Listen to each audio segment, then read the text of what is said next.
नमस्कार दोस्तों, एक बार फिर से आप सबका हार्दिक स्वागत है जी टॉक्स के एक और शानदार सेशन के अंदर। दोस्तों, आज का सेशन बहुत स्पेशल होने वाला है। आज हमारे बीच में है बेहतरीन अमेजिंग पर्सनालिटी गुरशरण सर जी। गुरशरण जी न सिर्फ बेहतरीन लीडर हैं बल्कि एक बेहतरीन इंसान भी हैं। एन इंस्पिरेशन टू मिलियंस, चाहे छोटे हों या बड़े हों, सबके चहेते गुरशरण जी। सर, बहुत बहुत स्वागत है आपका जी टॉक्स के अंदर। दिल से स्वागत है, बहुत बहुत धन्यवाद आपने समय निकाला जी टॉक्स के अंदर आने के लिए। थैंक यू जयवीर जी, और आपने मुझे बुलाया, मुझे मौका दिया। मेरा परम सौभाग्य को कुछ भी को मुझे बहुत अच्छा लग रहा है। कोविड के बाद एक इंटरव्यू जो काफ़ी एक लंबा गैप था, जब मैं मीडिया में जूम वगैरह पर तो था लेकिन अपनी टीम में था, लेकिन अब लोगों के सामने लाने का एक और मौका आपने दिया है मेरे को, तो thank you sir. Honour is ours, pleasure is ours. ये हमारे लिए सौभाग्य की बात है, हमारे लिए गर्व की बात है कि आप हैं यहाँ पे, और मुझे यकीन है कि आपका जो रिच एक्सपीरियंस है, आपका जो इतना बड़ा एक्सपीरियंस है, वो हमारे व्यूअर्स को बहुत मदद करने वाला है, आपके फैंस को बहुत मदद करने वाला है। जी हाँ, मैं बिल्कुल कोशिश करूँगा। राइट। सर, इससे पहले हम शुरुआत करें, आपकी सफलता के बारे में मैं कम चर्चा करूंगा क्योंकि वो सफलता छुपी नहीं है, सब लोग जानते हैं उसके बारे में, लेकिन वो सफलता तक आप पहुंचे कैसे, उसके बारे में मैं जरूर जानना चाहूंगा क्योंकि वो लोगों को मदद करेगी। देखो, एक चीज़ होती है, सफलता जो है वो मिलती नहीं है, उसे हासिल किया जाता है। राइट। और जिसके अंदर भूख होती है ना, वही हासिल कर सकता है। मैं जहाँ तक मानता हूँ कि मैं भी उन भूखे लोगों की तरह था जिन्हें सफलता चाहिए थी, और जब भूख लगती है तो आदमी अपनी भूख को मिटाने के लिए कुछ तो करता है, और जब ईमानदारी से जी जान से मेहनत करता है तो खाना तो मिलता ही मिलता है। राइट। सफल हो गया। राइट। इससे आगे हम बढ़ेंगे डेफिनेटली, और इस पे मैं और थोड़ा चाहूंगा कि आप रोशनी डालें, लेकिन उससे पहले थोड़ा सा फॉर द बेनिफिट ऑफ उन लोगों के जो पहली बार आपसे रूबरू हो रहे हैं या जो पहली बार देख रहे हैं, नए लोग जो इंडस्ट्री में आए हैं, थोड़ा सा अगर आप हमें अपनी फैमिली बैकग्राउंड या परिवार के बारे में थोड़ा बताएं प्लीज। हाँ, मैं एक बिजनेस फैमिली से हूँ जी। और अपनी फैमिली में 4 भाइयों में और एक सिस्टर में, भाइयों में सबसे बड़ा हूँ, सिस्टर मेरे से बड़ी हैं जी। और बड़ा होने के नाते आपको पता है कि सारी जिम्मेवारियां होती हैं, सब कुछ देखना होता है, पूरी फैमिली को हर एक उम्मीद मुझ से की जाती थी। राइट। और थैंक्स गॉड कि मैं घर में बड़ा हूं, और बड़े होने के नाते जो एक जिम्मेवारियां होनी चाहिए थी उनको निभाकर आज मैं इस मुकाम पर हूं। और एक प्यार मोहब्बत सब कुछ है। बिजनेस फैमिली है मेरी। राइट। बिजनेस फैमिली होने से मेरे को जो एक बेनिफिट मिला कि मैं पहले दिन से ही खून बिजनेस का होने की वजह से, फैमिली बिजनेस होने की वजह से, बिजनेस में एक जो भूख होती है ना, वो रही। राइट। और किसी चीज को हासिल करना जो है ना, ये मैंने अपने फादर से सीखा, क्योंकि मेरे फादर ने मेरे को हमेशा एक ही चीज सिखाई है, एक ही चीज बताई है कि अगर एक इंसान अपनी जिंदगी में कुछ करने के लिए कोशिश करता है, प्रयास करता है, तो वो उसको हासिल होता है। राइट। पापा की फैक्ट्री को मैंने जब संभाला, उसके साथ साथ मैंने फील किया था कि मेरे को एक नहीं और कुछ भी साथ में करना है, क्योंकि फैमिली बड़ी थी, 4 भाई, एक ही बिजनेस से चारों का घर का गुजारा होना, वो सब ना होना, वो चीजें मुझे पहले से सेंस हुई, और मैंने साथ में कुछ और भी किया। ओके। ग्रेट। तो एक तो ये था कि बिजनेस मतलब डीएनए में आ गया, क्योंकि परिवार से ही आपको कहता हूँ विरासत में मिला आपको। और शायद आपने सही कहा कि बिजनेसमैन के पास एक शायद ज्यादा भूख होती है, क्योंकि विजन पहले से पता होती है कि हम बड़ा करना है, तो वो आप पहले से ही था आपके पास। मैं ये जरूर जानना चाहूंगा कि आपकी डायरेक्ट सेलिंग में शुरुआत कैसे हुई, मतलब आपने क्यों शुरू किया, ये मेरे लिए सबसे पहला बड़ा प्रश्न होगा। बिल्कुल। मैंने ना अपने पापा के फैक्ट्री में काम करते हुए एक चीज महसूस की थी कि 2 ही चांस हैं, या तो किसी के पास जॉब कर पैसा कमा लो, या एक बिजनेस कर पैसा कमा लो। राइट। क्योंकि मेरे पास ऑलरेडी बिजनेस था और मेरे पास लोग काम करते थे जी। तो मेरे को एक चीज पता थी कि हर एक इंसान को जो पैसा कमाना है वो महीने के हिसाब से कमाना है, उसको महीने के महीने वो खर्चे चाहिए। राइट।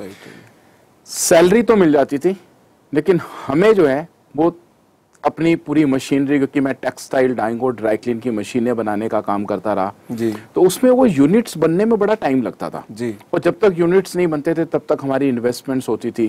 तो पैसे के लिए कई बार ना वेट एंड वॉच वाला हिसाब हो जाता था कि कब यूनिट जाएगा, कब पेमेंट आएगी। राइट, तो वहां पर ना एक भूख थी कि मतलब कुछ ऐसा होना चाहिए कि शाम को पता लग जाए कि इतने पैसे आ गए। Right, right, right. तो उसके लिए मैंने अपने बिजनेस के साथ साथ कुछ एक कामों को सर्च किया जी, जिसमें कोई ऐसा सिस्टम नहीं था जहां से पैसा कमाया जा सकता और मैंने ना किया हो, चाहे वो ट्रेडिशनल मार्केटिंग हो, चाहे वो ग्रोसरी की आइटम्स हो, even water purifier, blankets, ladies suit, इस तरीके से बहुत सारे काम मैंने किए। जी, जी, लेकिन हर काम के अंदर मैं एक ही चीज देखता था कि इन्वेस्टमेंट्स हैं और उसके बाद आपको कड़ी मेहनत करनी है और सफलता की कोई संभावनाएं दूर दूर तक नजर नहीं आती थी, क्योंकि जिस भी काम में मैं जाता था मैं उसमें और बहुत सारे पहले ऐसे लोग देखता था जो तरस रहे होते थे। इवन मैं इंश्योरेंस सेक्टर में भी गया, मैंने रियल एस्टेट के अंदर भी कोशिश करी और इवन शेयर मार्केट तक के अंदर मैंने प्रयास किया।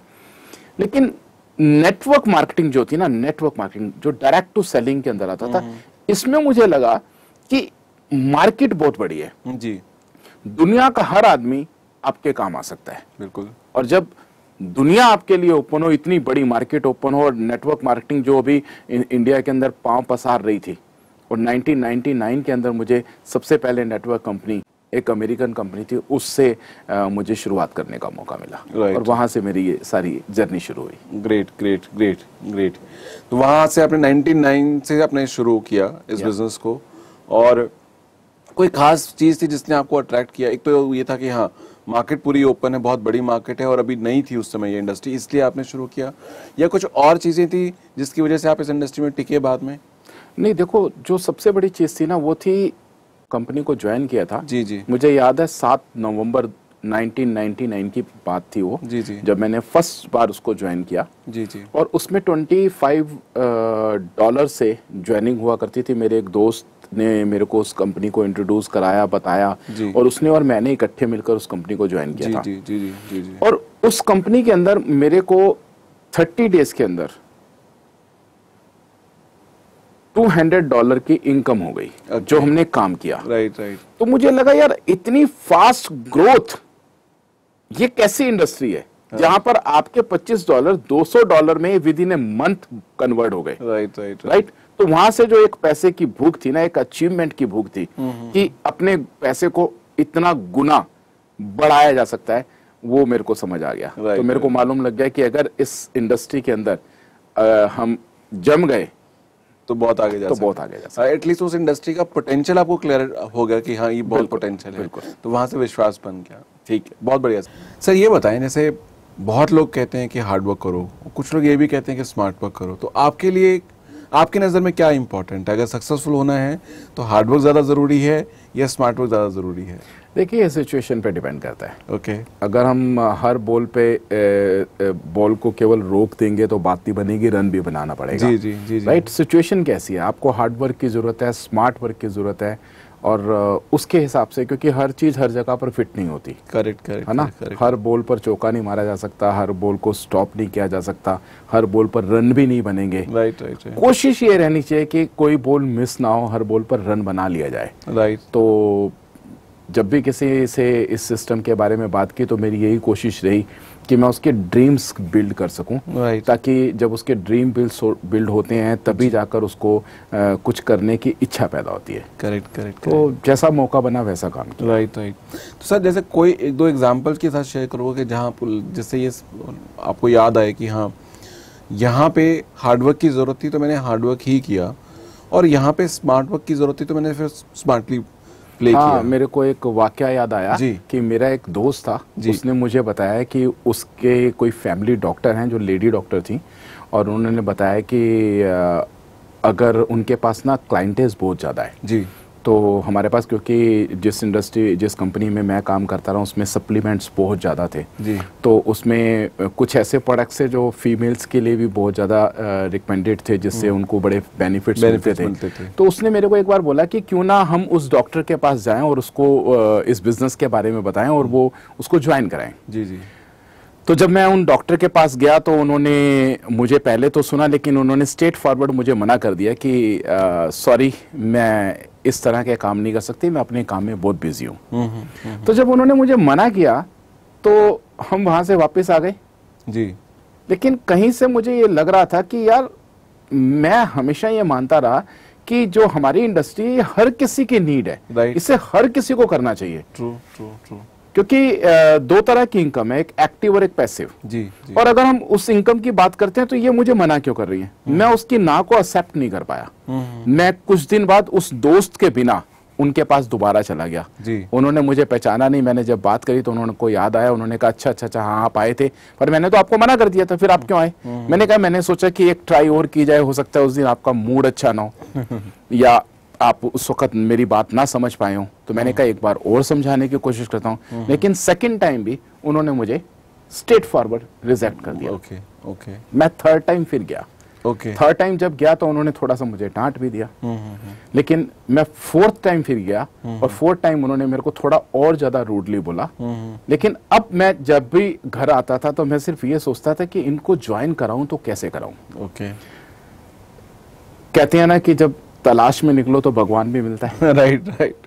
5वीं ट्राई मेरी थी, मैं उनके पास गया, मैंने उनको बोला मैम, मैं लास्ट टाइम आपसे मिलने के लिए आया हूं और मैं इस बार आपसे अपने बिजनेस के बारे में बात नहीं करने आया, मैं कुछ वो बात नहीं करूंगा जो आपको बुरी लगे। मैं बस इतना जानना चाहता हूं कि मेरी जो इंडस्ट्री है वो इतनी शानदार इंडस्ट्री है जिसमें लाखों लोगों का भला किया जा सकता है, लाखों लोगों की जिंदगी को बदला जा सकता है।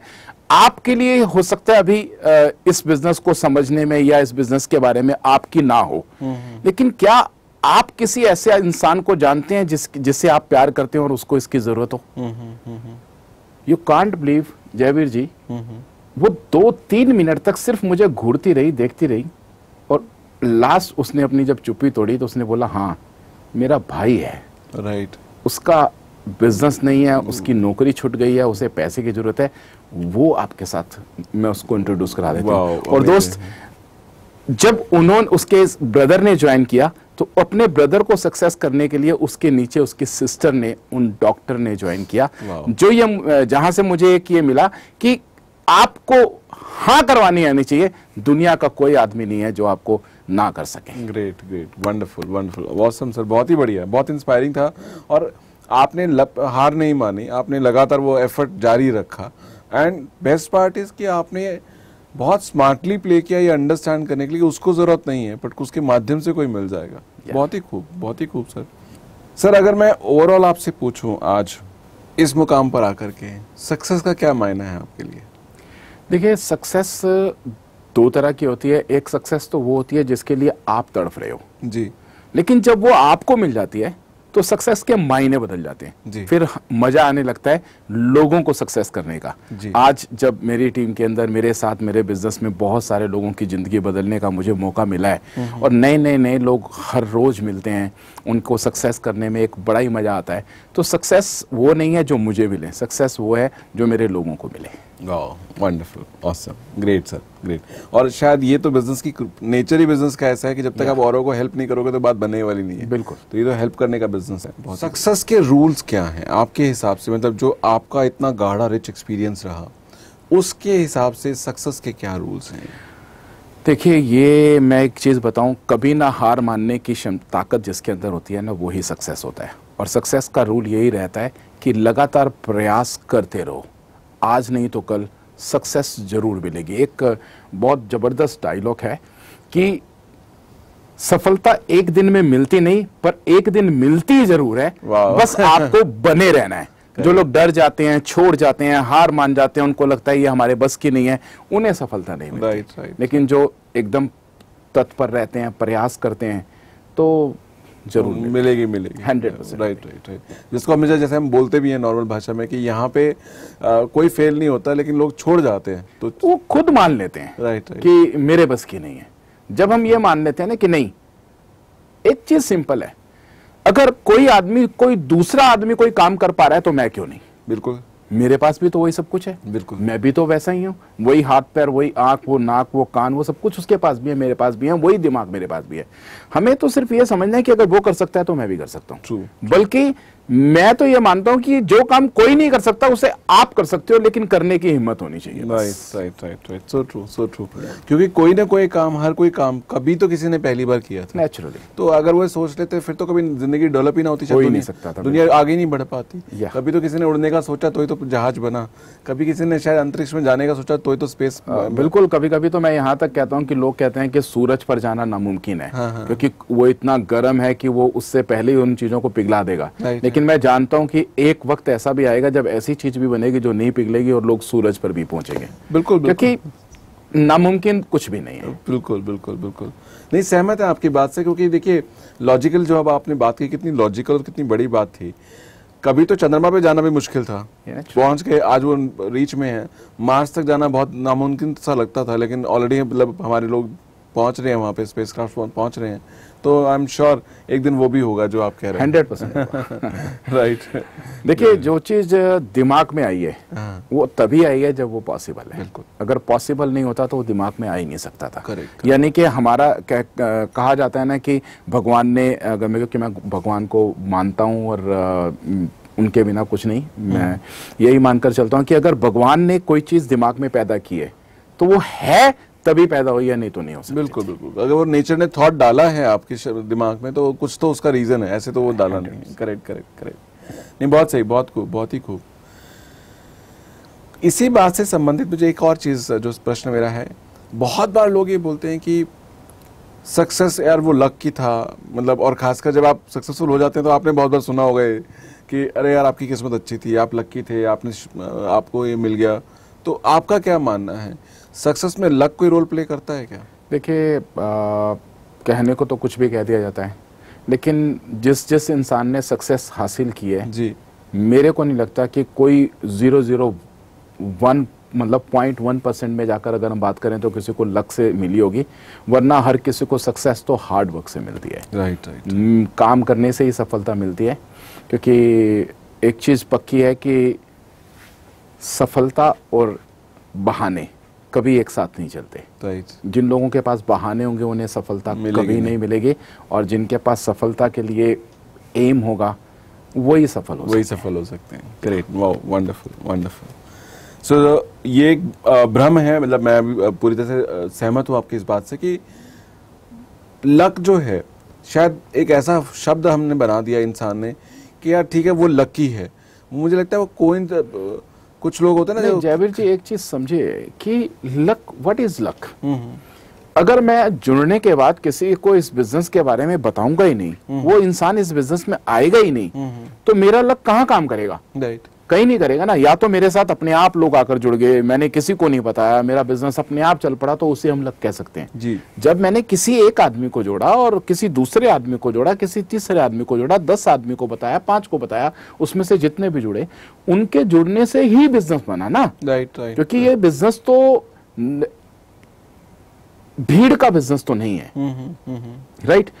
हम जब इस बिजनेस के बारे में मेहनत करते हैं, चाहे हाँ ये जरूर हम कह सकते हैं कि किसी को कम मेहनत से सफलता मिल गई, किसी को ज्यादा मेहनत से सफलता मिलती है, लेकिन लक वक राइट।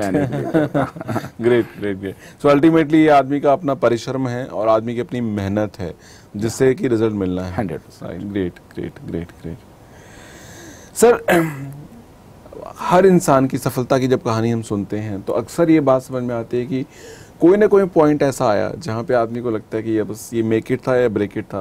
मतलब एक पल आता है जहाँ पे लगता है नहीं यार, वो क्विट करने का मन करता है या क्विट करने की कगार पे होता है। बट तो क्या कभी ऐसा कोई मोमेंट आपकी लाइफ में भी आया?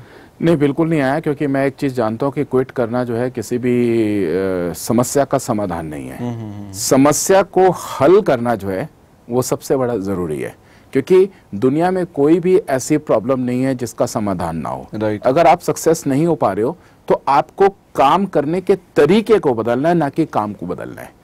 राइट। या तो आपको उस काम के ऊपर भरोसा नहीं है, तब आप काम बदलो, नो प्रॉब्लम। अगर आपको पता है कि इस काम के अंदर लोग सफल हो रहे हैं और मैं नहीं हो रहा, तो इसका मतलब आपको काम करने के तरीका बदलना होगा। क्विट करना तो राइट। तो कभी ऐसा जोर लोगों की का काम होता है।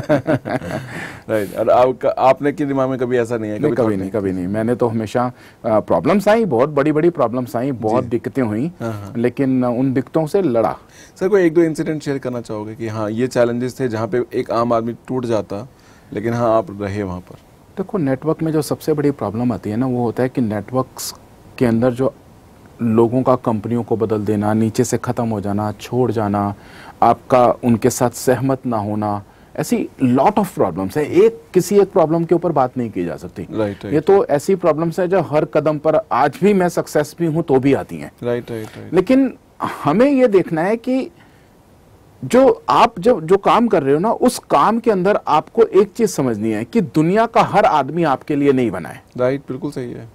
राइट, लेकिन उसमें से बहुत सारे ऐसे लोग हैं जो केवल आप ही के लिए हैं। बिल्कुल बिल्कुल बिल्कुल। तो मैंने कभी इन चीजों के ऊपर गौर नहीं किया। हाँ, एक एग्जांपल मैं अपनी लाइफ में जरूर रखता हूं कि आपके लिए, आपको सफल करने के लिए वो लोग आप ही के साथ इस धरती पर पैदा हो चुके हैं, बस वहां तक आपको पहुंचने के लिए मेहनत करनी पड़ेगी। Right, awesome, wonderful. तो आपको सिर्फ वो पहुंचना है राइट पर्सन तक। या ग्रेट। ये बिल्कुल वैसे ही है जैसे हर आदमी को पैदा होने के साथ उसका कहीं ना कहीं जोड़ीदार शादी का पैदा हो जाता है। राइट। उससे ढूंढने में टाइम लगता है। बिल्कुल है ना, किसी को पहली बार में हो जाता है, किसी को कई सारी बार बाद में होता है। बिल्कुल सफलता, और ये नेटवर्क उसी तरह चलता है। लोग जिन्होंने आपको सफल बनाना है वो पैदा हो चुके हैं, वो आपके बराबर हैं, आपके छोटे बड़े हैं, हो सकता है, क्योंकि ये इंडस्ट्री जो है ये एज के ऊपर तो डिपेंड नहीं करती। ट्रू।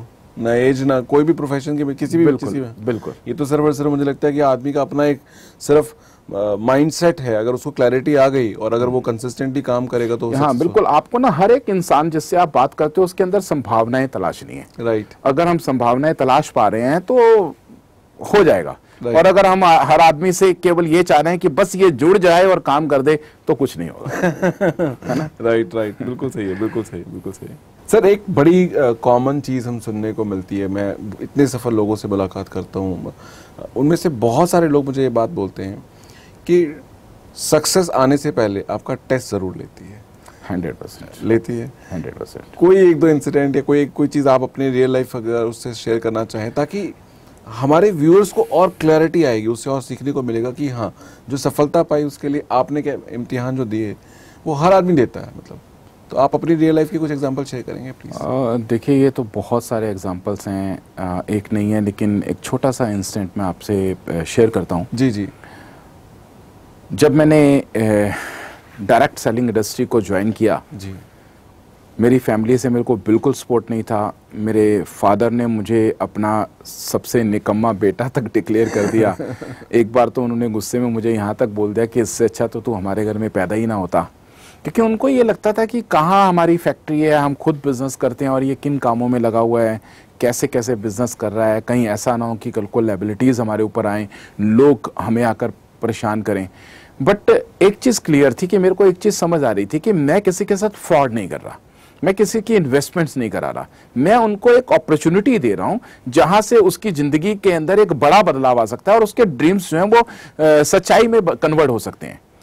तो मैंने फैमिली को भी फेस किया और मैंने बिल्कुल भी उनका विरोध नहीं किया। बस पापा को एक ही बात कहता था कि मुझे भी अपने आप को प्रूव करने का मौका दो, मैं अगर प्रूव कर पाया ठीक है, नहीं तो फिर फैक्ट्री तो है ही। तो उस दरमियान फैमिली की सपोर्ट ना होने की वजह से मुझे फैमिली से एक बड़ा, क्योंकि फैक्ट्री में ध्यान नहीं दे रहा था, तो एक बहुत बड़ा डेबिट नोट के तौर पर एक बड़ा अमाउंट, मैं अमाउंट का नाम तो नहीं बताऊंगा आपको, वो नहीं बताऊंगा, लेकिन मेरे को वो डाला गया कि आपकी फैक्ट्री पर ध्यान ना देने की वजह से हमारे को फैक्ट्री में इतने का नुकसान हुआ है और वो आप भरो। और मैंने अपनी गुडविल पर वो पैसा इकट्ठा किया मार्केट से, कुछ इंटरेस्ट पर भी लिया और वो लॉस पूरा किया। और बाद में यही एक डर लगा रहता था कि मैंने ये कर तो दिया है, लेकिन क्या ये इंडस्ट्री मुझे उस इनकम, उस लायबिलिटीज़ को पूरा करने के अंदर मदद दे पाएगी। लेकिन रियली मेरा जो फेथ था ना, जो डर था, वो बहुत जल्दी ख़त्म हुआ, क्योंकि बहुत ही जल्द जितना मैंने मार्केट से पैसा उठाकर दिया था उतने रुपए महीना में कमाने लगा था। जो ये बताता है कि इस इंडस्ट्री में कुछ भी हो सकता है। लोग जितना जिंदगी में नहीं कमाते आप उतना महीने का कमा सकते हो। लोग जितना साल में कमाते हैं उसकी वो इनकम महीने की इनकम हो सकती है। ये इस इंडस्ट्री का मैजिक है। Wow, true true true, that's amazing. I think ये जो हम 97, 98, 99 के अंदर हम सिर्फ सुनते थे और बाहर की कुछ एग्जांपल्स सुनते थे, लेकिन आज तो मुझे लगता है हिंदुस्तान में इतने उदाहरण हैं। आप एक इतने बड़े उदाहरण हो आज की तारीख में, मुझे लगता है अब तो विश्वास ना करने को कोई कारण ही नहीं बचा। हाँ बिल्कुल, और अभी भी जो लोग विश्वास नहीं करते हैं उनको कुछ ना कुछ अपना मतलब विश्वास का लेवल बढ़ाना चाहिए। करेक्ट करेक्ट, क्योंकि अब तो कोई गुंजाइश ही नहीं बची है विश्वास ना करने की। कोई रीजन नहीं है ना विश्वास करने का, राइट। अगर कोई इंसान कहे कि हवा में ऑक्सीजन नहीं है तो फिर उसका कोई इलाज नहीं है, वो तो है, साइंटिफिकली प्रूवन हो गया है। हाँ, बिल्कुल, राइट राइट राइट। मैं आपसे ये जरूर जानना चाहूंगा कि आपने इतना लंबा समय किया और आई एम श्योर ऊपर नीचे काफ़ी चीज़ें होती हैं, बिजनेस है तो ऊपर नीचे भी होता है, उतार चढ़ाव भी आते हैं।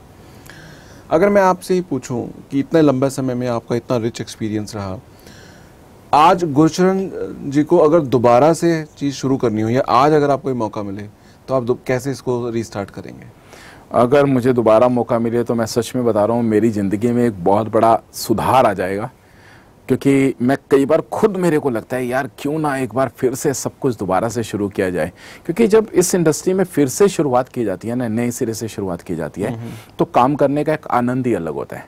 आज लग्जरियस लाइफ होने की वजह से, बड़ी बड़ी गाड़ियां होने की वजह से वो जो लाइफ है ना वो बड़ी पीछे छूट गई है। वो जो मजा आता था स्कूटर उठाकर कहीं भी चले गए, किसी से भी मिल ले, कहीं भी खड़ा कर दिया, कुछ भी कर दिया, अब वो सब चीजें कहीं छोटी छोटी लगती हैं। और आपकी ये बात सुनकर मुझे लग रहा है कि जैसे आपने मेरी दुखती हाथ रख दिया है। एक वो जो लगता है ना वो सफलता तो मिल जाती है, आदमी का कहीं पहुंच जाता है, लेकिन वो जो बचपन की बातें होती है ना, एक वो गाना है ना जिसमें बोला जाता है कि ये दौलत भी ले लो, ये शोहरत भी ले लो, हैं, पर वो बचपन के दिन लौटा दो, है ना। तो वो जो मिस हो जाता है ना कभी, क्योंकि अब हमें अपने लाइफ स्टाइल को अलग रख कर रखना पड़ता है, देखना पड़ता है। और वो अगर वैसा मौका मिले तो मुझे लगता है कि मैं अब से ज्यादा सफल हो सकता हूँ, अब से ज्यादा, क्योंकि अब एक्सपीरियंस भी राइट राइट। तो मैं ये जरूर जानना चाहूंगा कि आप क्या डिफरेंटली ऐसा करोगे कि जिससे आप जल्दी और ज्यादा सफल हो जाओगे? देखिए पहले सीखना था, अब सीखा सिखाया हूँ। राइट। अभी मैं डायरेक्ट जो है उसके ऊपर वर्किंग करने के लिए मेरे को और ज़्यादा आसान होगा। अब तो मैं किसी भी आदमी को पकड़ कर बैठा सकता हूँ, यार आओ मैं आपको एक सफलता का एक और रास्ता बताता हूँ। क्योंकि 2 सवाल हमेशा मैं लोगों से पूछता हूँ। पहला सवाल किसी से भी मिलो तो यही रहता है कि क्या आप अपनी ज़िंदगी में बदलाव चाहते हो? राइट। तो 100% लोगों का जवाब होता है जाहिर सी बात है, मतलब कौन नहीं चाहता। और जब दूसरा सवाल मैं उनसे पूछता हूं कि क्या आपके पास उसके लिए कोई तैयारी है, राइट, तो 100% लोग कहते हैं नहीं। बदलाव तो हर कोई चाहता है लेकिन उसकी तैयारी नहीं है। और मैं उनको ये बोलता हूं आओ मेरे साथ बैठो, मैं आपको सफल करने के अंदर मदद कर सकता हूं क्योंकि मेरे पास उसकी तैयारी है। ग्रेट ग्रेट, वाओ, तो रिजल्ट वंडरफुल वंडरफुल वंडरफुल। अगर हम पीछे मुड़ के देखें तो कोई ऐसी चीज़ है जो आपको लगता है हाँ अगर ये कुछ ऐसी चीज़ें हैं जो मुझसे गलतियां हुई, या सो दैट जो नए लोग आए हैं वो गलतियां ना दोहराएं, क्योंकि आपका एक्सपीरियंस है तो एटलीस्ट आपसे वो सीख सकें उन चीज़ों को? हाँ बिल्कुल, ये काफ़ी ज़रूरी है क्योंकि गलतियों से ही इंसान सीखता है। गलतियों को रिपीट करना गुनाह है लेकिन गलतियाँ करना गुनाह नहीं है। हम जो नेटवर्क बनाते हैं उस नेटवर्क के अंदर सिर्फ लोगों को जोड़ना नेटवर्किंग नहीं होती, डायरेक्ट सेलिंग नहीं होती। उन्हें एजुकेट करना, उन्हें सिस्टम के साथ लाना। लोग जो गलती करते हैं लोगों को सर्विसेज देते हैं। ये बिजनेस सर्विसेज का बिजनेस नहीं है, ये सिस्टम का बिजनेस है। मैं हमेशा लोगों को यही सिखाता हूँ, यही बताता हूँ कि आप लोगों को सिस्टम से जोड़ो, ना कि उनको सर्विस दो। क्योंकि जब हम सर्विस देते हैं तो वो डिपेंडेंट हो जाता है। True true. और ये बिजनेस डिपेंडेंट बिजनेस है ही नहीं। ये तो हर एक इंसान को आत्मनिर्भर इंडिपेंडेंट बनाने का बिजनेस है। जी जी। तो जैसा कि हमारे प्रधानमंत्री जी ने भी बोला है कि आत्मनिर्भर बनो, राइट, है ना। तो आत्मनिर्भर तभी बनेगा आदमी जब उसे सर्विस नहीं मिलेगी, सिस्टम मिलेगा। बिल्कुल बिल्कुल। तो सिस्टम जरूरी है। ग्रेट, बहुत बढ़िया, बिल्कुल सही। मैं भी 100% आपकी बात से सहमत हूँ, क्योंकि मैं खुद बहुत यकीन करता हूँ कि सिस्टम अगर हम दे दें एक अच्छा किसी इंसान को तो उसको सफलता जल्दी और बहुत ज्यादा मिल सकती है। बिल्कुल सिस्टम का ही, और जो सफल लोग खेल ही सिस्टम का है। और जो भी इंसान ग्रो करने लग जाता है उसको सबसे पहली चीज यही सीखनी चाहिए कि मुझे जो सफलता मिल रही है वो सिस्टम की वजह से, और सिस्टम को मैं कभी ना छोड़ूं, उसको पकड़ के रखूं, उसको जकड़ के रखना चाहिए। Great great sir. एक चीज मैं और जानना चाहूंगा कि जो नए लोग हैं, अगर बिल्कुल नया अभी शुरू किया है उन्होंने बिजनेस को, तो उनको आप क्या राय देते हो कि किस तरीके से शुरू करना चाहिए, क्या करना चाहिए और क्या नहीं करना चाहिए? अगर थोड़ा उस पर रोशनी डालें तो। देखिए, मैं आपको एक छोटा सा अपने ही घर का एक एग्जांपल आपको देता हूँ जी। मेरे 2 बच्चे हैं जी जी। और दोनों के दोनों जब स्कूल जाते थे तो मेरा अक्सर मैं बच्चों के साथ टाइम निकाल कर रात को सोने से पहले हम लोग 2-3 घंटे बातें करना, इधर उधर उनके बारे में जानना मेरा शौक़ है। Right right. तो मैंने एक बार महसूस किया कि मेरे बच्चों की जो थॉट प्रोसेस था ना, वो कुछ मुझे ऐसा लगा जो जिस सोच के साथ मैं सोच रहा था वो उससे हटकर था। वो लोग बात बात पर जॉब जॉब जॉब। तो मुझे महसूस हुआ कि ये उनके स्कूल के अंदर उनको पढ़ाया क्या जा रहा है कि अच्छे मार्क्स लाओगे तो अच्छी जॉब मिलेगी, अच्छा पढ़ोगे तभी कोई अच्छी नौकरी मिलेगी वगैरह वगैरह। तो जबकि हमारे तो खानदान में कभी किसी ने जॉब किया ही नहीं। Okay, right. तो मेरे को तो यही लग रहा था कि ये हो क्या रहा है। फिर मैंने उनको समझाना शुरू किया कि जो आदमी किसी के पास जॉब करता है, उस जो जॉब देता है, क्यों हम ऐसा नहीं बनते कि हम जॉब देने वाले बने? आपके पास 10, 20, 50, 100, 200, 500 लोग काम कर रहे हों, उस तरह की सोच क्यों नहीं बिल्ड की जा रही? राइट। तो वहां से मेरे को लगा कि जो आज की जो यूथ है उन लोगों को मिसगाइड किया जा रहा है। उन लोगों को ना जाने किसकी तरफ से कौन इसके पीछे कौन खेल खेल रहा है ना, तो वो कैसे किया जा रहा है। तो वो सब चीजें मेरे को लगा कि नहीं, मैंने तब से उनके साथ 1 घंटा फालतू देना शुरू किया, उनके माइंड को सेट करना शुरू किया। देखो, अगर हम ग्रेजुएट करते हैं, ग्रेजुएशन के बाद आगे फिर और क्या करना चाहते हैं, उसके लिए और ज़्यादा पढ़ना और उसके बाद फिर जॉब को ढूंढना, तो कई लोगों की जिंदगियां खराब हो जाती हैं। पढ़ लिख कर भी वो उतना नहीं कमा पाते जितना उन्होंने अपनी पढ़ाई के ऊपर खर्च किया होता है। ट्रू। ये तो खैर एक बहुत बड़ा मतलब सच है और एक बहुत बड़ा चैलेंज है आज का। बिल्कुल। और घर गृहस्थियां चलानी मुश्किल हो जाती हैं। बिल्कुल। तो मैं यही चाहता हूं कि हर एक इंसान को, मे बी हमारी इंडियन गवर्नमेंट को भी, जैसे कुछ कंट्रीज हैं वहां पर हर एक इंसान को पैदा होने के बाद जब वो अडल्ट होता है तो उसे एक बार फौज को ज्वाइन करना जरूरी होता है। राइट। उसका कोर्स करना जरूरी है, चाहे वो फौज में रहे या न रहे। राइट। इसी तरीके से हिंदुस्तान के अंदर जितने भी लोग हैं उनको कॉलेज के साथ साथ नेटवर्क इंडस्ट्री को ज्वाइन करना भी अगर हमारी गवर्नमेंट कंपलसरी कर दे तो मैं दावे से कहता हूं कि एक भी बच्चा बेरोजगार नहीं रहेगा। एक भी आदमी कॉलेज के निकलने के बाद नौकरी या कोई और साधन जहां से पैसा बना सकता हो, उसे तड़फने की जरूरत नहीं पड़ेगी। राइट। तो ये मैं एक चाहता हूं कि अगर ऐसा कुछ हो सके और इसके ऊपर अगर हम लोग मिलकर कुछ कर सकें तो ये बहुत जरूरी है। राइट। I am sure. मतलब मैं तो खैर पर्सनली इस चीज़ में बिलीव करता हूँ कि मेरा मानना है कि नेटवर्क मार्केटिंग हर इंसान को करनी चाहिए। बिल्कुल। वो इसको एज अ करियर अपनाए या ना अपनाए वो सेकंड बात है। एक्सपीरियंस बहुत बड़ा होता है इसमें, इतना सीखने को मिलता है। मतलब मेरे को तो कई बार ऐसा लगता है कि MBA भी जो है ना इसके सामने फेल है। बिल्कुल। इस बारे में मैं, क्योंकि यहाँ पे आप प्रैक्टिकल चीज सीखते हो और इस इंडस्ट्री की कुछ चीजें तो ऐसी हैं जो कहीं और आप सीख ही नहीं सकते। बिल्कुल नहीं सीख सकते। 2-3 चीजें तो मुझे लगता है कि सबसे बड़ी चीज तो ये कि जो वर्सेटाइल पर्सनालिटी आपकी बनती है, क्योंकि आप हर तरह के आदमी से डील करते हैं। हाँ बिल्कुल। जब मेरे को याद है जब मैं पापा के बिजनेस के लिए ऑर्डर लेने जाता था, पार्टी से बात करनी होती थी, तो मैं अंदर से कहीं ना कहीं से डरा होता था। मेरे को ये लगता था हाय ऑर्डर मिलेगा या नहीं मिलेगा, कहीं मिस ना हो जाए। हम हर तरीके से नेगोशिएशन करने के लिए भी तैयार होते थे, पता नहीं क्या क्या। लेकिन इस इंडस्ट्री ने मुझे इतना कॉन्फिडेंस दिया है कि हम अपने दम पर बात कर सकते हैं। राइट। अंडर प्रेशर जो है ना, एक प्रेशर जो है आदमी के ऊपर से वो निकल जाता है। राइट। रियली मेरे हिसाब से तो डायरेक्ट सेलिंग इंडस्ट्री जो है, पर्सनालिटी बहुत ये गजब की इंडस्ट्री है। ये आपको अनपढ़ आदमी को भी जो है ना वो MBA के बराबर जाकर खड़ा कर देती है। राइट। और पर्सनालिटी में इंसान के फर्क पड़ता है, न सिर्फ प्रोफेशनली, पर्सनली भी उसको बेनिफिट मिलता है। लॉट, बहुत ज़्यादा उसकी खुद की पर्सनालिटी। कई बार तो ऐसा होता है कि हमारी इंडस्ट्री में बहुत सारे ऐसे लोग हैं जो पढ़े लिखे नहीं हैं, लेकिन उन्होंने इस इंडस्ट्री में आकर जो मेहनत की, उससे वो पढ़े लिखे लोगों को उनके आइडलर बनते हैं, उनको सफलता के रास्ते दिखाते हैं, जो बहुत बड़ी बात है। कम पढ़े लिखे लोग ज्यादा एजुकेटेड लोगों को रास्ता दिखा रहे हैं। राइट। तो ऐसी इंडस्ट्री और कौन सी हो सकती है? कोई नहीं हो सकती। ट्रू।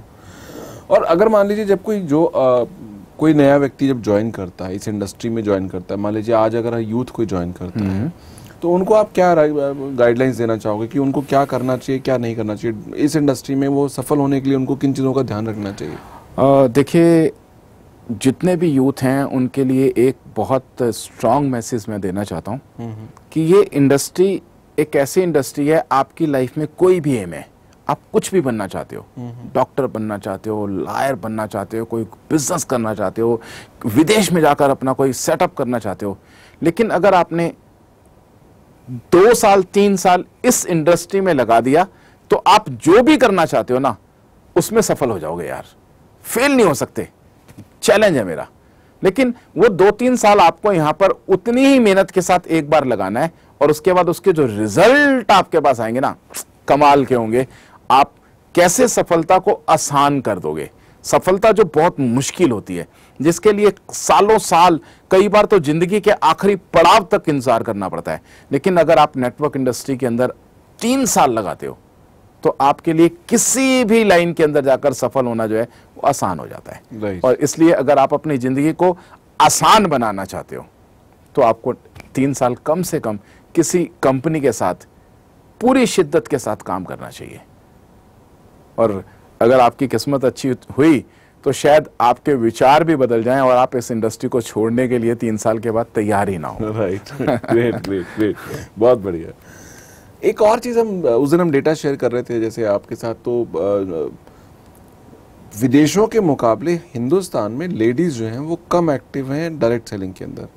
अगर हम डेटा चेक करते हैं तो इंटरनेशनली अगर हम देखें, ग्लोबली तो ज़्यादा महिलाएं एक्टिव हैं, हिंदुस्तान में वो रेशियो थोड़ी कम है। तो एक तो मैं समझना चाहूँगा कि आपको क्या लगता है, क्या कारण है, और दूसरा इसको हम अगर लेडीज़ करती हैं तो उनको क्या बेनिफिट है इसका, अगर ज़्यादा लेडीज़ करती हैं तो? जयवीर जी, एक्चुअल में हिंदुस्तान का जो कल्चर है ना, वो इसके पीछे कारण है जी। हम लोग अपनी फीमेल्स के ऊपर भरोसा नहीं करते, हम उन्हें घर से निकलने नहीं देना चाहते, घर का सारा काम उन्हीं के ऊपर छोड़ा हुआ है। मतलब एक्चुअल में जितनी ऑनेस्ट इस इंडस्ट्री के लिए फीमेल है, शायद ही कोई दूसरी हो।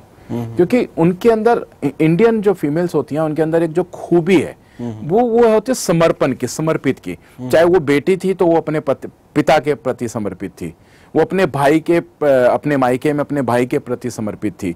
जब उसकी शादी हुई तो अपने पति के लिए, अपनी सास के लिए, अपने ससुर के लिए, अपने ससुराल के लिए समर्पित हुई।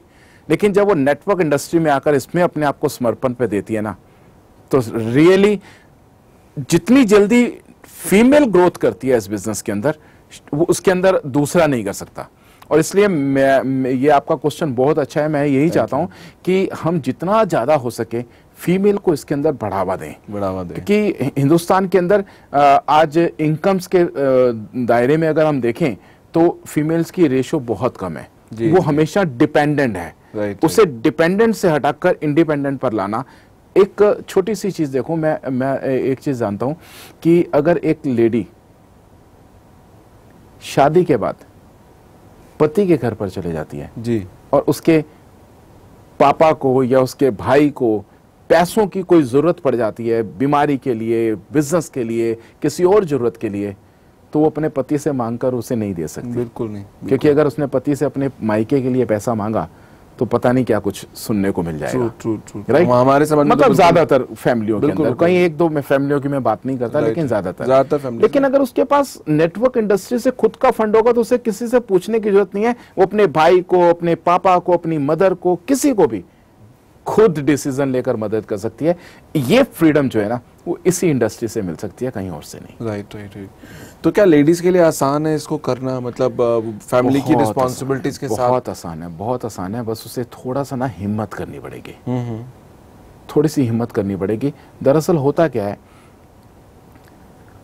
आज भी हिंदुस्तान के अंदर जो घर की जरूरतों की चीजों की डिमांड्स हैं वो फीमेल्स ही लेकर आती हैं। बिल्कुल बिल्कुल, वही पूरी करती हैं। बहुत कम घर हैं जहां पर मेल इन चीजों के ऊपर डील करते हो। राइट। और मेरे ख्याल से मैंने जब तक इस इंडस्ट्री में नहीं था, मैं जितनी बार भी नहाने जाता था तो जो उनसा साबुन होता था उसी से नहा कर आ जाता था, जो उनसा पेस्ट होता था वही कर लेता था। मेरे हाथ में कौन सी कंपनी का ब्रश है मैंने कभी चेक नहीं किया, सब्जी कौन सी आ रही है, दाल कौन सी आ रही है, आटा कौन सा आ रहा है, या घर में कौन सी चीजें आ रही हैं उनके बारे में मैंने कभी विचार विमर्श या कभी कोई ऐसा नहीं किया कि नहीं वो वाला लाया करो। Right right right. तो जो आज की इंडस्ट्री है, उस इंडस्ट्री के अंदर फीमेल के हाथ में जो पैसा है, वो जब तक उस पैसे को पति से मांग रही है और दुकानों पर खर्च कर रही है, तब तक वो पैसा उसके लिए बोझ है, क्योंकि वो खर्च हो रहा है और खत्म हो रहा है। Right right. लेकिन जैसे ही वो इस इंडस्ट्री के अंदर आकर उस पैसे को कन्वर्ट करती है इनकम के अंदर, राइट, तो देखते ही देखते उसे अब किसी पर डिपेंड होने की जरूरत नहीं, घर के खर्चों की जरूरत नहीं। इवन मैं ये कहता हूं जब वो बूढ़ी होती है तो बच्चों पर भी डिपेंड नहीं रहेगी, बल्कि अपने बच्चों को स्टैंड करने के लिए अपने इस शानदार पैसे का इस्तेमाल कर सकेगी। Right right right. वाह, वंडरफुल, बहुत बढ़िया। आई एम श्योर लाइक जो आपका जो थॉट है ये बड़ा इंपॉर्टेंट है कि वो इंडिपेंडेंट होना बहुत जरूरी है, और वो घर के साथ इसको आराम से कर सकती है विदाउट डिस्टर्बिंग, कि वो जो फैमिली रिस्पॉन्सिबिलिटीज है उनको पूरा करे और उसके साथ साथ बैलेंस करके इसको कर सकती हैं। और बहुत सारे उदाहरण हैं, मतलब आपकी टीम में भी बहुत सारी महिलाएं हैं जो बहुत कामयाब हैं। बहुत। Right right. और आई एम श्योर कि जब वो कोई भी फीमेल जब वो इंडिपेंडेंट होती है फाइनेंशियली, अगर जब वो इनकम उसके पास आती है, तो न सिर्फ घर, अल्टीमेटली तो उसने घर को ही सपोर्ट करना है। बिल्कुल बिल्कुल। मैंने एक चीज़ और देखी है फीमेल के अंदर, कि फीमेल जो है ना वो बातचीत में माहिर होती हैं। राइट।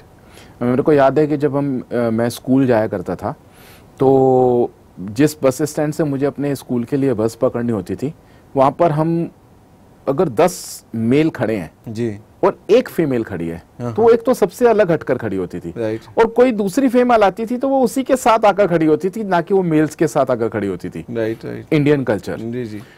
हम 10 लोग लगातार कई महीनों से वहां से बस पकड़ रहे हैं, हम आपस में बात नहीं करते थे, लेकिन वो 2 आपस में जरूर बात कर रही होती थी। Right right. मतलब वो चीज मेरे को हमेशा इंस्पायर करती रही कि फीमेल में एक दूसरे से टॉकिंग का जो एक रिवाज है या व्यवहार है, वो इतना शानदार है कि फीमेल को नेटवर्क बनाना आसान है, क्योंकि वो उनके नेचर में है, गॉड गिफ्टेड ऐसा है कि वो मिलनसार हैं, तुरंत मतलब किसी से भी जब बात शुरू कर देती हैं, और एक दूसरे पे बिलीव भी करती हैं, और एक दूसरे का कहते हैं ना pain points, they know how to start, कि वो कन्वर्सेशन कैसे शुरू होगी, क्योंकि सबके पीछे का दर्द तो एक जैसा बिल्कुल सही कह रहे हैं, बिल्कुल सही कह रहे हैं। एक ये आपने लेडीज की बात करी, लेकिन एक बड़ा कॉमन धारणा है, अब ये गलत है सही है, मैं आपका राय चाहूंगा इसके ऊपर।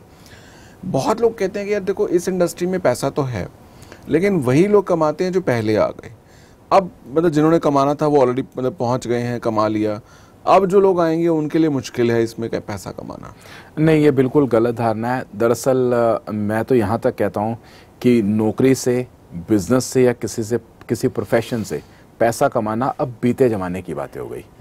अब अगर आपको जल्दी अमीर बनना है तो नेटवर्किंग के अलावा डायरेक्ट सेलिंग की कोई अच्छी कंपनी, कंपनी का अच्छा होना जरूरी है। आप किसी एक ऐसी कंपनी के साथ जुड़ जाएं जिसका कोई फीचर नहीं है, जिसकी कोई लाइफ नहीं है, जिसने उस कंपनी को खोला है उसका मोटिव ही सिर्फ कुछ करोड़ इकट्ठा करना है, तो एक अलग बात है।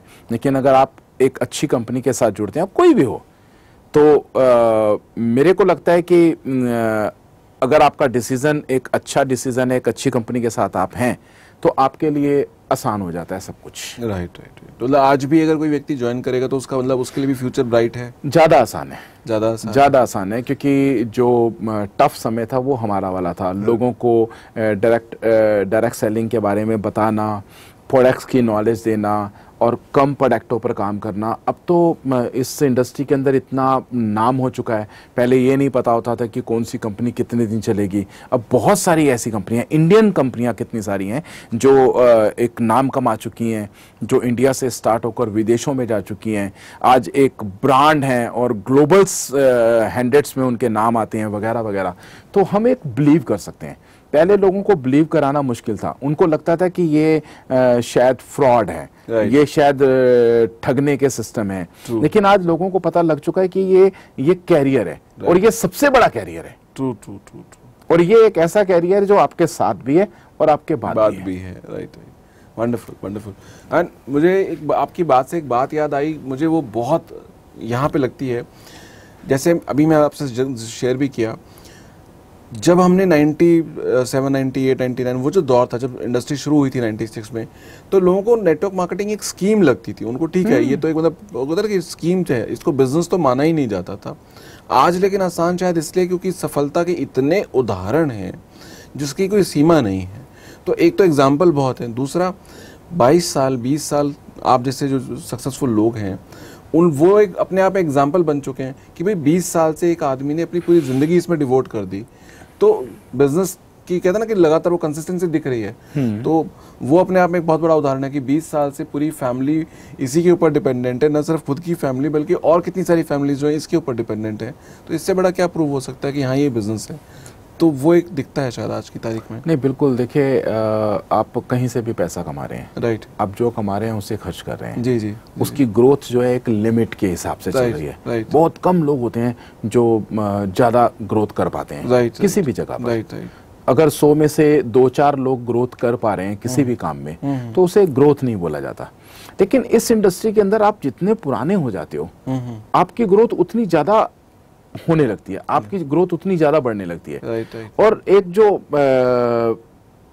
बैक हैंड की एक सपोर्ट की जरूरत होती है ना फाइनेंस, क्योंकि जितने भी आदमी हैं वो अपने पैसे को कहीं ना मैनेज तो करते हैं, चाहे कम करते हैं चाहे ज्यादा करते हैं, अपने फ्यूचर सिक्योरिंग के लिए। लेकिन इस इंडस्ट्री में आने के बाद उसे उसका डर जो है ना वो खत्म हो जाता है। उसको पता होता है कि आने वाले 5 साल बाद, आने वाले 10 साल बाद, आने वाले 15-20 साल बाद मैं उस मुकाम पर हूंगा कि उस वक्त मुझे जो खर्चे करने हैं मैं उतना तो महीने का कमा रहा हूँ। राइट। तो वो जो सेविंग वाला डर है ना वो यहाँ पर खत्म हो जाता है। Right. फिर आप कितने लोगों के काम आ सकते हो, क्योंकि ये इंडस्ट्री आपको उतना कैपेबल बना देती है। करेक्ट है ना। सोशल होना इस जिंदगी एक इंसान के लिए जिंदगी में बहुत जरूरी है। लेकिन जहां पर हम दूसरी जगह होते हैं वहां हम अपने कोई पूरा नहीं कर पा रहे होते, तो सोशल कहां से होंगे। राइट। ये इंडस्ट्री हमें सोशल होना भी सिखाती है।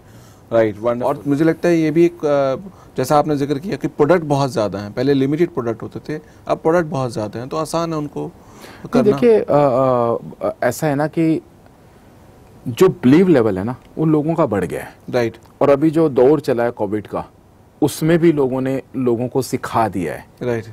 जब हम लोग नेटवर्क मार्केटिंग को लेकर किसी के पास जाते थे, हम उसे बोलते थे आप घर बैठे बिजनेस कर सकते हो, अपने काम के साथ इसे कर सकते हो, 1-2 घंटे लगाकर इसमें ज़िंदगी बदल सकते हो, और आपको ऑनलाइन में भी इसको किया जा सकता है, घर बैठे प्रोडक्ट्स मंगाए जा सकते हैं, घर बैठे ऑनलाइन ज्वाइनिंग करी जा सकती है। तो नहीं, ये सब कुछ लगता था कि ये बेकार की बात है, ऐसे कैसे हो सकता है, पैसा कमाने के लिए कहीं तो जाना पड़ेगा, जॉब पर नहीं जाऊँगा तो कैसे कमाऊँगा, बिजनेस पे नहीं जाऊँगा तो कैसे कमाऊँगा। और आज कोविड ने ये सब चीजें सिखा दी हैं कि कैसे घर पर बैठकर सब कुछ होता है। राइट। आज जॉब भी घर पर बैठकर हो रहा है, बिजनेस भी घर पर बैठकर हो रहा है, और नेटवर्क इंडस्ट्री तो वैसे ही घर पर बैठकर पहले से होती थी।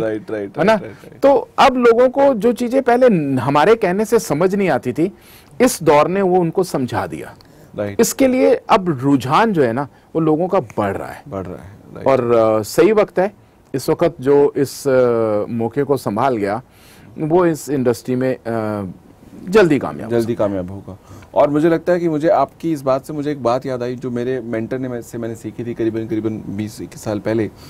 तो वो हमेशा उन्होंने एक बात बोला था कि कोई भी कंट्री में जब ये इंडस्ट्री 20-25 साल पुरानी हो जाती है, तब तक आप ये नहीं कह सकते कि इस कंट्री के अंदर इस इंडस्ट्री का हाईएस्ट अर्नर ज्वाइन कर चुका है, बल्कि अब टाइम आया है जब इस इंडस्ट्री के अंदर हाईएस्ट अर्नर अभी तक ज्वाइन नहीं किया, अब करेगा। तो बिल्कुल सही बात है, बिल्कुल सही बात है, क्योंकि जैसे जैसे जैसे जैसे हम लोगों की उम्र बढ़ रही है वैसे वैसे हम लोगों को हमारा वो हार्ड वर्क, वो ग्राउंड वर्क का लेवल जो है वो कम होता जाता है। जब आदमी सफल होने लगता है तो वो ग्राउंड वर्क जो है उसका नेचुरली कम होता है। लेकिन जो नई जनरेशन होती है जिसके लिए घर से बाहर रहना ज़्यादा टाइम आसान होता है, राइट, और वो ग्राउंड वर्क ज़्यादा कर सकता है। और ये बिजनेस के अंदर जो लोग जितना ज़्यादा ग्राउंड वर्क करते हैं उसके लिए उतनी सफलता आसान हो जाती है, वो उतना जल्दी उसे अचीव कर सकता है। और जब आपके पास दायरा बड़ा हो जाता है, आपके पास चाहे वो प्रोडक्ट का हो, चाहे वो इनकम का हो, चाहे वो बिलीव का हो, चाहे वो कंपनी का हो, क्योंकि कंपनी जैसे हम अक्सर क्या होता था कि पहले के टाइम में जब हम किसी कंपनी को ज्वाइन करते थे तो पता लगता था हम तो सब कुछ ठीक है लेकिन कंपनी भाग गई, तो अब क्या करोगे, राइट। अब लोगों को ये पता लग गया कि ये कुछ कंपनियां हैं जो सदा के लिए हैं, जो खत्म नहीं हो सकती, जो भाग नहीं सकती, तो उनको क्या करना है, सिर्फ उसके सिस्टम में आना है, उसको अपनाना है और चुटकियों में काम हो जाएगा। करेक्ट। और हार्ड वर्क तो देखो शुरू में तो सबको करना पड़ेगा, राइट। और जितना हार्ड वर्क आप जितनी जल्दी करोगे, हार्ड वर्क का एक बेनिफिट भी है कि हम जितना ज्यादा हार्ड वर्क करते हैं उतनी जल्दी सीख लेते हैं, और जितनी जल्दी सीखते हैं उतनी जल्दी रिजल्ट आते हैं, और रिजल्ट जो है वही आपको जो है वो मनी में कन्वर्ट होते हैं, राइट। और इस इंडस्ट्री में पैसा कमाना मुश्किल नहीं है मेरे हिसाब से। अगर मैं बात करूं डायरेक्ट सेलिंग, तो दुनिया का एकमात्र ऐसा काम है जो एक लेमैन को भी करोड़पति जल्दी से जल्दी बना सकता है, अदरवाइज उसकी पूरी जिंदगी सिर्फ खर्चों को पूरा करने में ही निकल जाती है। करेक्ट। Wonderful wonderful wonderful. अच्छा सर, एक चीज और बताएं, एजुकेशन का क्या महत्व है इस कंपनी के अंदर? देखिए, बिना एजुकेशन को तो कुछ भी नहीं होता, राइट, है ना। अगर रोटी भी बनानी है तो वो भी सीखनी पड़ती है, राइट, है ना, जैसे हम रोज खाते हैं, राइट। और अगर किसी गाय का या भैंस का दूध निकालना है तो वो भी सीखना पड़ता है ना। तो एजुकेशन का तो बहुत महत्व है। आपको इस इंडस्ट्री में अगर सक्सेस होना है तो आपको उन सीनियर्स को सुनना, उनके एक्सपीरियंस को शेयर करना, मीटिंग्स को अटेंड करना, और बुक्स को पढ़ना, और जो वीडियोस हैं, जो जानकारियाँ हैं, जहाँ जहाँ से भी हासिल कर सकते हैं वो ज़रूर करनी चाहिए, क्योंकि हम जितना ज़्यादा उसे हासिल करेंगे, ब्रेन, देखो ब्रेन का काम है, ब्रेन को आप जितना एजुकेट करोगे, जिस इंडस्ट्री में, जिस चीज़ में आपका ब्रेन जिस तरफ लग गया वहाँ पर आपको सफलता मिल जाएगी, है ना। तो ब्रेन को सिखाने के लिए एजुकेशन तो बहुत ज़रूरी है। अगर आपने सीखा ही नहीं तो कैसे कामयाब हो सकते? नहीं हो सकते, वो तो बाय डिफ़ॉल्ट है ना।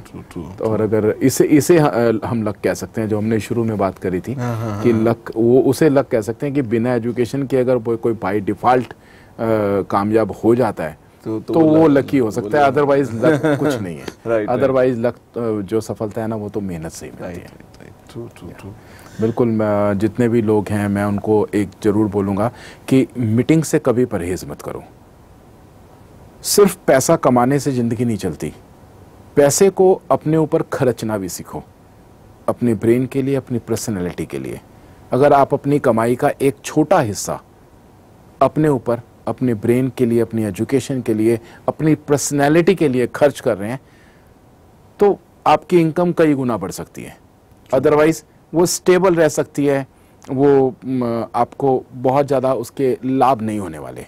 अगर ज़्यादा लाभ लेना चाहते हो, जिसे कहते हैं ना चक्रवृद्धि ब्याज, राइट, है ना, वो तभी मिलता है जब आप एजुकेशन पे इन्वेस्ट करो तो वो सही इन्वेस्टमेंट, बिल्कुल सही इन्वेस्टमेंट, राइट इन्वेस्टमेंट। आप गोल्ड लेकर रख लो, प्रॉपर्टी लेकर रख लो, वो इन्वेस्टमेंट नहीं, कितना बढ़ा देगी, कितना हो जाएगा।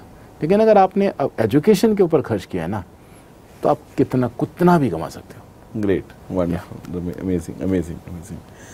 अच्छा, एक चीज़ और इसमें मैं जानना चाहूँगा, जैसे क्या लोग, किसी भी इंसान को ये फैमिली बिजनेस है या इंडिविजुअल बिजनेस है, या फैमिली को इन्वॉल्व करना चाहिए, नहीं करना चाहिए?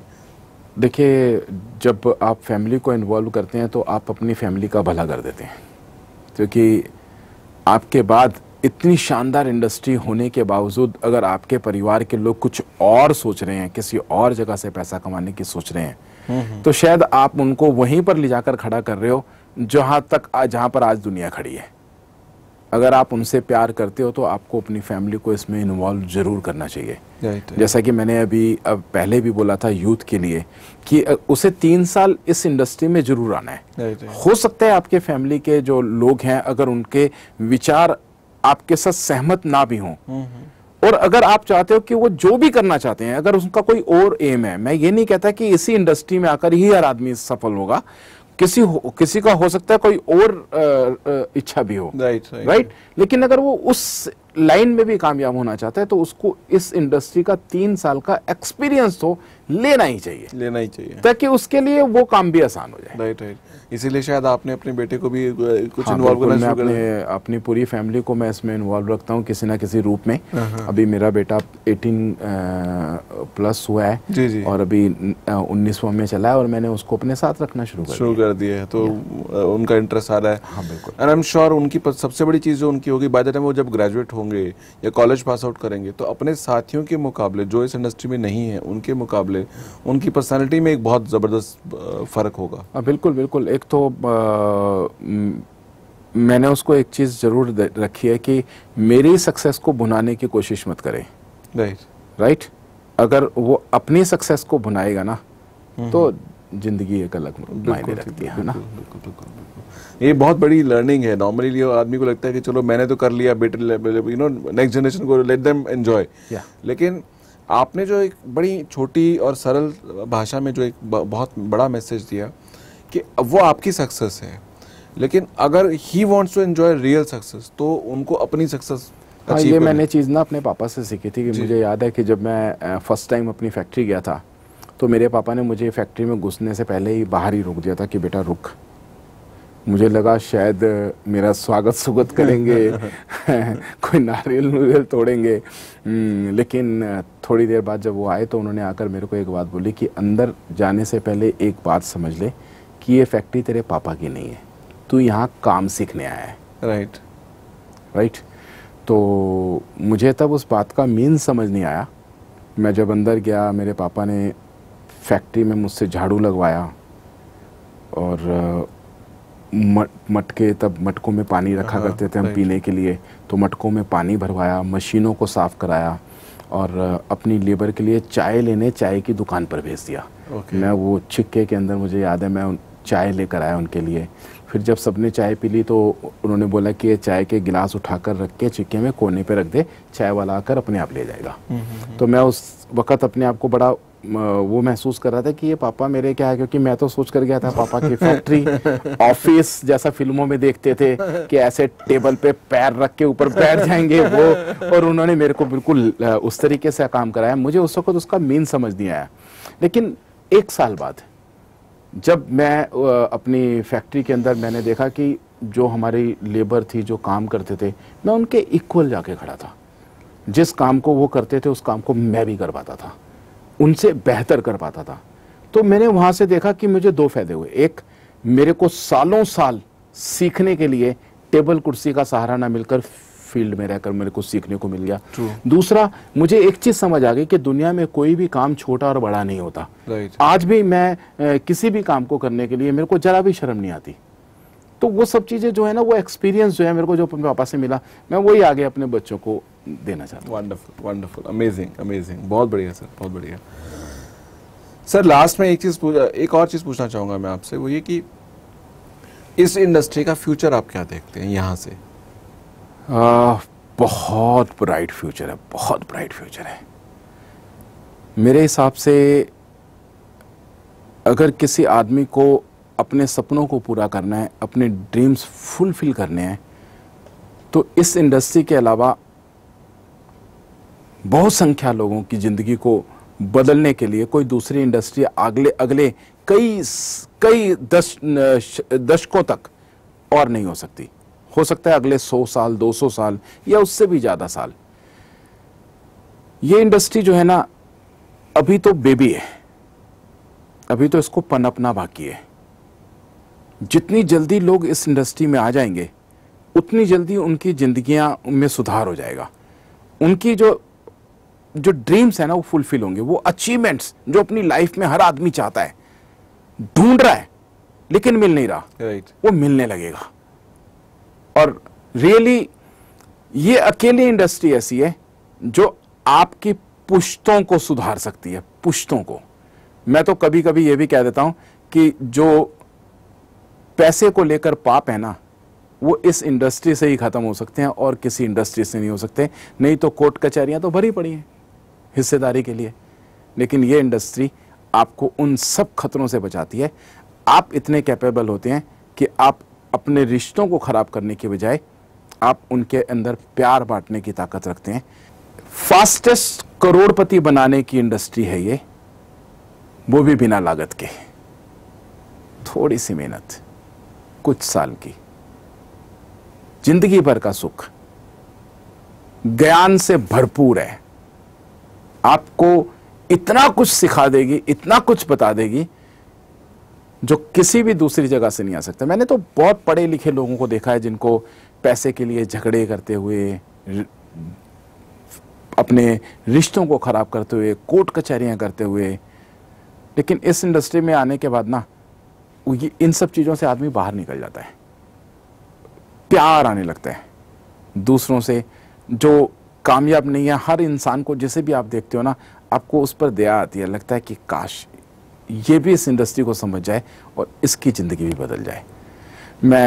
मैं तो यही चाहता हूँ कि ये इंडस्ट्री जो है ना, ये शायद भगवान को जब लोगों पर दया आ गई तो उसने ये इंडस्ट्री बना दी।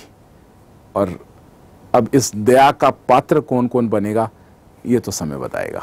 Great great great, thank you so much. ये बहुत अच्छा आपने शेयर किया और दिल से आपकी जो फीलिंग्स थी वो आपने शेयर की इस इंडस्ट्री के बारे में। आई एम श्योर ये बहुत हेल्प करेगा हमारे व्यूअर्स को। हाँ श्योर, मेरे को भी लगता है यही है। Great great.